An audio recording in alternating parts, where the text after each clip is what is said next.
Hello students, welcome to my channel KS academy. যদি ভিডিওটি ভালো লেগে থাকে তাহলে চ্যানেলটিকে সাবস্ক্রাইব এবং লাইক করে আমার পাশে থেকো। চলো আজকে তোমাদের ভয়েস চেঞ্জে ইম্পারেটিভ সেন্টেন্স শেখাবো। দেখো, ইম্পারেটিভ সেন্টেন্স এর কথার অর্থ হলো, দেখো আমাদের যে বাক্যে আদেশ, অনুরোধ, উপদেশ এই ধরনের যে বাক্যগুলো আমরা ব্যবহার করি না, সেই আদেশ, অনুরোধ, উপদেশ এই সমস্ত বাক্যগুলোর জন্যই ইম্পারেটিভ সেন্টেন্সে ভয়েস চেঞ্জ করা হয়। এবার দেখো, ইম্পারেটিভ সেন্টেন্সে ভয়েস চেঞ্জ করার আগে আমি কিছু কথা বলে নিই। দেখো, যদি ইংলিশে যদি এই যে দেখছো প্লিজ নামক ওয়ার্ডটা যদি কখনো থাকে কোনো অ্যাক্টিভ ভয়েসে, তাহলে জানবে সেটা রিকোয়েস্ট অর্থাৎ অনুরোধ বোঝাচ্ছে। ঠিক আছে, তো ঠিক আছে, এটা সাধারণত রিকোয়েস্টের ক্ষেত্রে সাধারণত ব্যবহার হয়। যদি অ্যাক্টিভ ভয়েসে যদি কোনো বাক্য বুঝতে পারো যে সাধারণত উপদেশমূলক বোঝাচ্ছে, তাহলে তার ক্ষেত্রে সাধারণত অ্যাডভাইস হবে। আর যদি কোনো বাক্য, যদি কোনো গুরুজন যদি তার ছোটদেরকে যদি বলে থাকে, তাহলে সেটা সাধারণত অর্ডার বা আদেশ হিসাবে সাধারণত ব্যবহার হয়। ঠিক আছে, চলো এবার আমরা সাধারণত একবারে ভয়েস চেঞ্জে চলে যাই। দেখো, এখানে দেওয়া আছে প্লিজ ওবে ইয়োর প্যারেন্টস। দেখো, আমরা ইম্পারেটিভ সেন্টেন্সে দু রকম ভাবে ভয়েস চেঞ্জ করতে পারি। আমি এখানে দুটো নিয়মই দেখিয়েছি, তোমাদের যেটা মনে হবে সেটা তুমি করবে। দেখো, প্লিজ মানে কি? প্লিজ মানে হচ্ছে অনুরোধ করা। ঠিক আছে, তাহলে সাধারণত এটা রিকোয়েস্ট অর্থে ব্যবহার হয়। তাই দেখো, যদি আমরা লেট নিয়মটা ধরে করি, তাহলে প্রথমে লেট হবে, এলইটি লেট।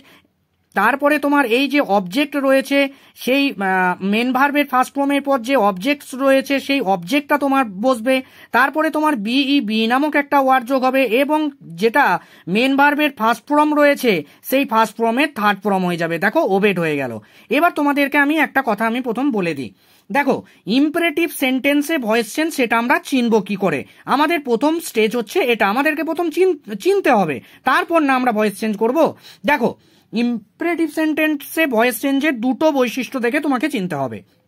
ফার্স্ট, এই ইম্পারেটিভ সেন্টেন্সের প্রথম যে ওয়ার্ডটা অর্থাৎ বাক্যের প্রথম ওয়ার্ডটা সবসময়ই মেন ভার্বের ফার্স্ট ফর্ম হবে। আর মেন ভার্বের ফার্স্ট ফর্ম হলে জানবে সেটা হচ্ছে ইম্পারেটিভ সেন্টেন্স। আর দ্বিতীয় কথা হচ্ছে, শেষে কিন্তু তোমার কিন্তু অবজেক্টটা কিন্তু থাকবে, আর সর্বশেষে কিন্তু এই ফুল স্টপ চিহ্নটা কিন্তু থাকবে। সেটা দেখে তোমাকে চিনতে হবে যে এটা হচ্ছে ইম্পারেটিভ সেন্টেন্স। ঠিক আছে, এবার তাহলে তুমি একবার দেখে নাও, আরেকবার আমি বলে দিচ্ছি। দেখো, প্রথমে ইম্পারেটিভ সেন্টেন্স, এবার আমাকে বলবে যে তাহলে তো এখানে মেন ভার্বের ফার্স্ট ফর্ম নেই, এখানে তো প্লিজ রয়েছে। হ্যাঁ, প্লিজটা সাধারণত রিকোয়েস্ট অর্থে ব্যবহার করা হয়, এবং কিন্তু দেখো প্লিজটার জন্য এখানে কিন্তু অলরেডি ইউ আর রিকোয়েস্টেড ব্যবহার করা হয়ে গেছে, বা অন্যদিকে কিন্তু এখানে লেট শব্দটা বসে গেছে। তাই এটা কিন্তু ম্যাটার করে না, এই ওয়ার্ডটা শুধুমাত্র চিনিয়ে দিচ্ছে যে কোন প্রকার বাক্য এটা, তাছাড়া প্লিজের কিন্তু আর কোনো কাজ নেই। কিন্তু আসল সেন্টেন্স কিন্তু আরম্ভ হচ্ছে তোমার ওবে থেকে, তাই এটা কিন্তু মেন ভার্বের ফার্স্ট ফর্ম দিয়ে আরম্ভ, তাই এটা হচ্ছে ইম্পারেটিভ সেন্টেন্স। ঠিক আছে, তো প্রথমে লেট নামক ওয়ার্ডটা বসলো, তারপর মেন ভার্বের ফার্স্ট ফর্মের পর যে ওয়ার্ডটা থাকবে বা যে ওয়ার্ডগুলো থাকবে, সেই ওয়ার্ডগুলো বা সেই ওয়ার্ডটা বা সেই অবজেক্টটা তোমাকে কিন্তু বসাতে হবে লেটের পর।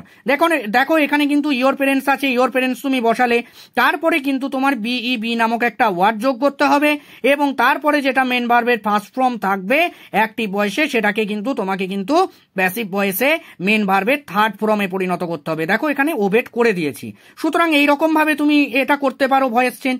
আর একটা নিয়ম দেখো, হয় এই লেট দিয়ে করবে, না হয় তুমি এটা এই নিয়মটা, সেকেন্ড নিয়মটা ধরে করবে।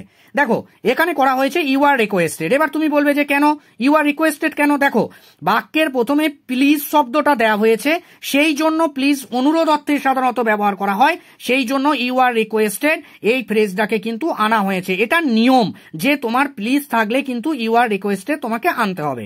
তারপর তোমাকে কিন্তু টিও টু নামক একটা ওয়ার্ড বসাতে হবে, এটাও নিয়মের মধ্যে পড়ে। তারপর তুমি মেন ভার্বের ফার্স্ট ফর্ম থেকে একদম শেষ পর্যন্ত তুমি কিন্তু দেখে দেখে লিখে দেবে। তো দেখো, ইউ আর রিকোয়েস্টেড করা হয়েছে, তারপর দেখো টু আনা হয়েছে, তারপর দেখো মেন ভার্বের ফার্স্ট ফর্ম ওবে থেকে রয়েছে, ওবে ইয়োর প্যারেন্টস তুমি দেখে দেখে লিখে দিলে। এটা হচ্ছে তোমার প্যাসিভ ভয়েসে করতে পারো এইভাবে। তবে আমার মনে হয়, আমার ব্যক্তিগত যদি মতামত জানতে চাও, তবে লেট দিয়ে করো, তাহলে কিন্তু তোমার যদি কখনো বাক্যে যদি আদেশ, অনুরোধ, উপদেশ যদি তোমাদের বুঝতে অসুবিধা হয়, তাহলে কিন্তু এই লেট দিয়ে করলে এটা কিন্তু ঠিক হয়ে যাবে। ঠিক আছে, তাহলে নেক্সট সেন্টেন্সে চলে এসো। দেখো এখানে দেওয়া হয়েছে ওপেন দ্য ডোর, ঠিক আছে। এখানে দেখো মেন ভার্বের ফার্স্ট ফর্ম রয়েছে, আর দেখো শেষে দেখো অবজেক্ট রয়েছে, তাহলে এটা কি, আর দেখো সর্বশেষে ফুল স্টপ রয়েছে, তাহলে এটা হলো ইম্পারেটিভ সেন্টেন্স। দেখো ওপেন দ্য ডোর, দরজাটি বন্ধ করো, এর বাংলা অর্থ। এবার এটা সাধারণত আদেশ অর্থে সাধারণত ব্যবহার করা হয়, ঠিক আছে। এটা দরজাটি বন্ধ করো উপদেশের জন্য সাধারণত কিন্তু এটা ব্যবহার হয় না, ঠিক আছে। তো সাধারণত এটা যেহেতু আদেশ অর্থে ব্যবহার হয়, তাই এখানে কিন্তু ইউ আর অর্ডার্ড করা হয়েছে, ঠিক আছে। তারপর নিয়ম মতো টিও টু নামক ওয়ার্ড আনা হয়েছে। তারপর দেখো এই ওপেন দ্য ডোর মেন ভার্বের ফার্স্ট ফর্ম থেকে একদম ডোর পর্যন্ত দেখে দেখে বসিয়ে দেওয়া হয়েছে, ঠিক আছে। আর যদি লেট দিয়ে যদি করো, প্রথমে লেট ওয়ার্ডটা আনবে, তারপর মেন ভার্বের ফার্স্ট ফর্মের পর যে অবজেক্ট রয়েছে সেই অবজেক্টটা আনবে। দেখো দা ডোর আনা হয়েছে, তারপর নিয়ম মতো বি নামক ওয়ার্ডটা আনা হয়েছে, তারপর দেখো যে মেন ভার্বের ফার্স্ট ফর্ম রয়েছে তার থার্ড ফর্ম করে দেওয়া হয়েছে ওপেন। এইভাবেও কিন্তু তুমি ইম্পারেটিভ সেন্টেন্সে প্যাসিভ ভয়েস, অ্যাক্টিভ থেকে তুমি প্যাসিভ ভয়েস করার সময় এই নিয়ম তুমি অনুসরণ করতে পারো। দেখো এতক্ষণ ইম্পারেটিভ সেন্টেন্সে সদর্থক বাক্যগুলো একটু বললাম, এবার চলো একটু নগর্থক বাক্যটা দেখে নি। দেখো আর আমি যে সেকেন্ড নিয়মটা সেটা কিন্তু করিনি, ঠিক আছে। তুমি একবারে লেট দিয়েই আমি করে দিয়েছি। দেখো এখানে do not make a noise, এবার তুমি এটাকে চিনবে কি করে যে এটাই সাধারণত ইম্পারেটিভ সেন্টেন্স বুঝবে কি করে। দেখো ডু রয়েছে, দেখো ডুটা কি, ডুটা হচ্ছে এখানে মেন ভার্বের ফার্স্ট ফর্ম রয়েছে। ডু, ডাজ বা ডিড এই ওয়ার্ডগুলো সাধারণত কি করে, এই ওয়ার্ডগুলো সাধারণত টেন্সটাকে চিনিয়ে দেয়, আর এছাড়া এর কোনো কাজ নেই। এইবার ডু ছাড়া বাক্যে অপর কোনো যদি মেন ভাব থেকে থাকে তাহলে ডু ভাবটা কোনোরূপ কাজ হয় না বা কোনোরূপ কাজ করে না। দেখো এখানে ডু ব্যতীত মেক নামক একটা ওয়ার্ড রয়েছে, ঠিক আছে। তাহলে ডুটা শুধু টেন্সটাকে চেনাচ্ছে, আর মেকটা কিন্তু আসল কাজটা কিন্তু মেক করবে, ঠিক আছে। এবার দেখো এটাকে চিনবো কি করে। দেখো প্রথমেই তোমার মেন ভার্বের ফার্স্ট ফর্ম রয়েছে ডু, তারপর দেখো নট নামক ওয়ার্ড রয়েছে, তারপর দেখো আবার মেন ভার্বের ফার্স্ট ফর্ম রয়েছে, তারপর দেখো অবজেক্ট রয়েছে। এখানে ডুটা শুধু টেন্সটাকে চিনিয়ে দিচ্ছে, আর এর কিন্তু কোনোরূপ কাজ নয়। তবুও এটা কিন্তু ইম্পারেটিভ সেন্টেন্স, এটা কিন্তু ভুল করবে না। দেখো ডু রয়েছে বলে ডু ভাবটা কাজ করছে না বলে এটা কিন্তু অন্য কোনো সেন্টেন্স এরকম কিন্তু ভাবার প্রশ্ন নেই। তুমি কিন্তু ভাববে যে মেন ভার্বের ফার্স্ট ফর্ম আর বাক্যের শেষে ফুল স্টপ যদি থাকে তাহলে কিন্তু সেটা কিন্তু ইম্পারেটিভ সেন্টেন্স হয়। দেখো এখানে চলে এসো, দেখো প্রথমে তুমি লেট নামক ওয়ার্ডটা বসাবে, এলইটি, এটা নিয়ম, ইম্পারেটিভ সেন্টেন্সে তোমাকে লেট আনতে হবে। তারপর যে নট নামক ওয়ার্ডটা রয়েছে সেই নট নামক ওয়ার্ডটা তুমি কিন্তু বসিয়ে দেবে, ঠিক আছে, এনওটি নট। এরপরে যেটা মেন ভার্বের ফার্স্ট ফর্ম থাকবে সেই ফার্স্ট ফর্মের পরে যে অবজেক্টটা থাকবে বা যে ওয়ার্ডগুলো থাকবে বা যে ওয়ার্ডটা থাকবে সেই অবজেক্টটা তুমি বসিয়ে দেবে। দেখো এখানে নয়েজ, এ নয়েজ রয়েছে, দেখো মেকের পরে এ নয়েজ রয়েছে, এই নয়েজটা তুমি বসিয়ে দিলে। তারপর নিয়ম মতো বি নামক ওয়ার্ডটা তুমি বসাবে, তারপর যেটা মেন ভার্বের ফার্স্ট ফর্ম রয়েছে সেই ফার্স্ট ফর্মটা থার্ড ফর্ম করে দেবে। দেখো মেক রয়েছে এখানে, এর পর মেড, তো সাধারণত এখানে তুমি মেড করে দিলে, থার্ড ফর্ম করে দিলে, তো এটা হয়ে গেল তোমার ইম্পারেটিভ সেন্টেন্সে প্যাসিভ ভয়েসে ট্রান্সফর্ম অ্যাক্টিভ ভয়েসের, ঠিক আছে। তো এইভাবে তুমি করবে, তবে কিন্তু ডুটার কিন্তু এখানে কোনো কাজ হবে না। আবার বলছি ডুটা কিন্তু শুধু টেন্সটাকে চিনিয়ে দিয়েছে। ডু ব্যতীত এই সেন্টেন্সে আর একটা মেন ভার্ব রয়েছে, সেটা হচ্ছে মেক, আর এই মেকটা কিন্তু প্যাসিভ ভয়েসে কাজ করবে। ডুটা শুধু টেন্সটা চিনিয়ে দিয়েছে, আর ডু এর কোনো কাজ নেই, ঠিক আছে। নেক্সট চলে এসো, দেখো ইম্পারেটিভ সেন্টেন্সে কখনো কখনো এরকম দিয়ে দেয়। দেখো এখানে সাধারণত লেট রয়েছে, লেটের পর তোমার সাধারণত হিম নামক ওয়ার্ডটা রয়েছে। দেখো এই হিমটা শুধুমাত্র হিমই থাকবে তার কোনো মানে নেই, কিন্তু এখানে হারও থাকতে পারে, এখানে কোনো নাম অর্থাৎ রামও থাকতে পারে, এখানে সাধারণত তোমার দেমও থাকতে পারে বা দেও থাকতে পারে, তো যে কোনো ওয়ার্ড থাকতে পারে, এটা কোনো ম্যাটার না, ঠিক আছে। তোমাকে কিন্তু প্রথমে চিনতে হবে, দেখো লেট রয়েছে, তারপর যে ওয়ার্ডটা রয়েছে থাকবে, তারপর তোমার মেন ভার্বের ফার্স্ট ফর্ম থাকবে, তারপর তোমার কিন্তু অবজেক্ট থাকবে। এই দেখেও এটা কিন্তু চিনতে হবে যে এটা হচ্ছে ইম্পারেটিভ সেন্টেন্স। আর এই ধরনের যখন সেন্টেন্স থাকবে তখন কিন্তু তোমাকে এই নিয়মটা ফলো করে তোমাকে কিন্তু করতে হবে। তো দেখো এখন এই বাক্যটিকে যখন তুমি প্যাসিভ ভয়েসে করবে তখন তুমি কি করবে, দেখো লেট নামক ওয়ার্ডটা নিয়ে আসবে, এলইটি লেট আনবে, তারপর মেন ভার্বের ফার্স্ট ফর্মের পর যেটা রয়েছে অর্থাৎ যে অবজেক্টটা রয়েছে সেই অবজেক্টটাকে তোমাকে নিয়ে আসতে হবে। তো এখানে দেখো দা জব রয়েছে, দা জব তুমি লিখলে, তারপর বি নামক ওয়ার্ডটা আনতে হবে সেই আগের মতনই। তারপর দেখো এখানে কিন্তু মেন ভার্ব হিসাবে কিন্তু ডু ব্যবহার হয়েছে, ঠিক আছে, এটা কিন্তু গোলমাল করবে না। দেখো ডু ছাড়া এখানে কিন্তু আর কিন্তু অন্য কোনো ভার্ব নেই।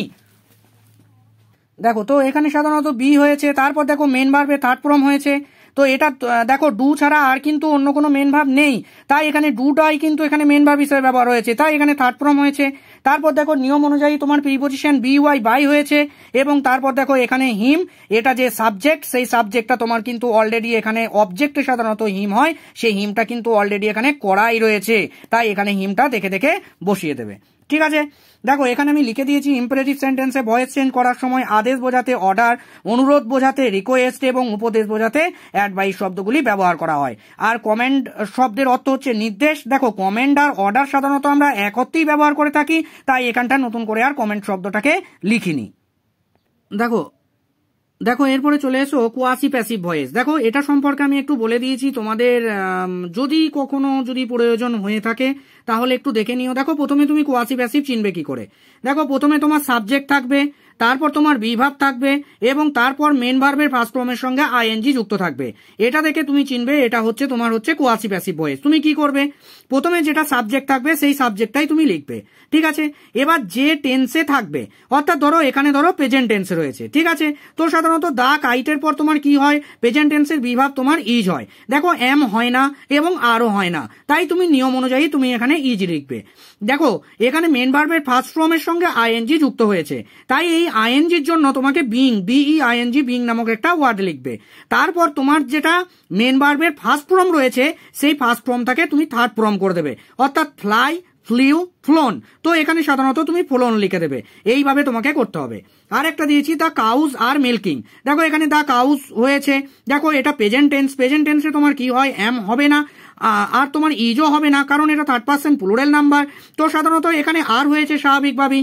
তারপর তোমার আইএনজির জন্য এখানে তোমার বিং হয়েছে, বিই আইএনজি, এবং তারপর যেটা তোমার মেন ভার্বের ফার্স্ট ফর্ম রয়েছে মিল্ক, সেটা শেষে তোমার ইডি যোগ হবে, অর্থাৎ মিল্ক হয়ে যাবে। এইভাবে তুমি কোয়াসি প্যাসিভ ভয়েসে ভয়েস চেঞ্জ করবে। আর তোমাদের সবার কাছে আমার অনুরোধ, আমার চ্যানেলটিকে একটু সাবস্ক্রাইব এবং লাইক করে আমার পাশে থেকো।